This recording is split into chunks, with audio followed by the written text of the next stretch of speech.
Vincles per la diversitat és contacte entre persones i respecte per la diversitat. La Covid ens ha limitat el contacte, però ens hem adaptat i hem seguit endavant amb un altre tipus de trobades per compartir relats de confinament.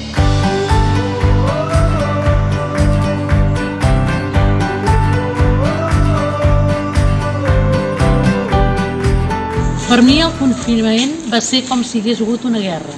Gent a casa, gent que no tenien per menjar, gent que es havien de buscar la vida, destrucció de llocs de treball, algunes empreses anaven bé, les altres molt malament, sensació de guerra i de tristesa perquè no podies fer el que a tu et semblava.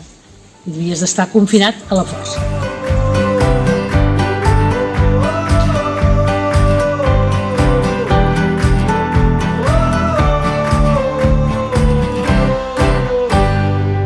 En aquest confinament he tingut ansietat i problemes amb la meva família i més coses com és normal, perquè aquest confinament és dur i tal, però m'ha ajudat molt el meu gos, els meus amics més propers i també sèries per distreure'm, que va molt bé.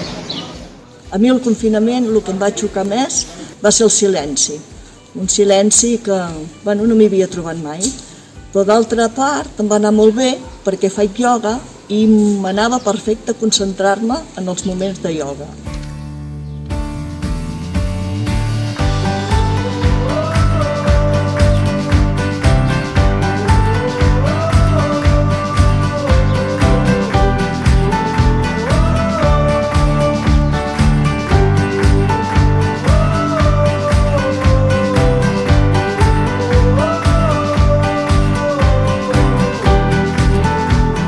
La sessió que vam fer amb els joves de Sant Salvador va ser una experiència molt enriquidora perquè van venir joves que entre ells no es coneixien i sobretot perquè vam tenir també la presència de joves migrats sols que hi ha al municipi, que venen d'un recurs assistencial, que el poble no hi té molta proximitat i jo em quedo sobretot amb una de les frases finals d'un dels participants que va ser agrair l'haver tingut l'oportunitat de conèixer gent del territori perquè d'una altra manera no ho ha pogut fer i crec que ja només per aquesta valoració dona sentit a tots els vincles que s'han anat fent.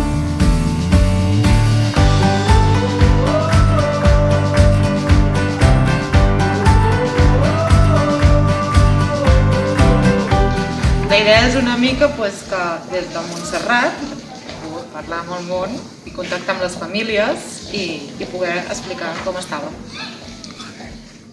Música, no és música, ja.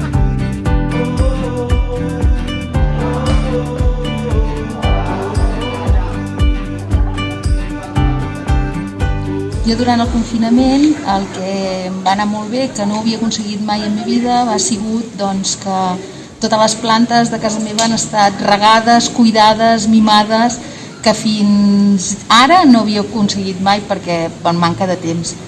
El que em va servir a mi i que dura encara és sortir de casa i caminar.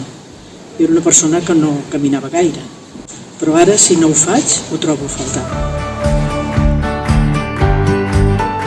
En teoria al principi era una explosió que representa tot el canvi que hem tingut de cop i volta, ha sigut molt espontani. Una altra interpretació que podríem tenir seria que això fos un arbre que representés com que la natura està recuperant el planeta i està tornant a tot això i que com si la pandèmia fos la senyal del planeta de que vol recuperar el seu lloc. Que el confinament no ha sigut tot dolent, sinó que també ha estat molt la contaminació i ja estem una mica millor. I el sentit del dibuix era que era multiinterpretable. Com tots hem viscut aquesta situació, hi ha hagut persones que ho han viscut millor, hi ha hagut persones que ho han vist com una oportunitat i llavors també és el que hem volgut plasmar en aquest dibuix.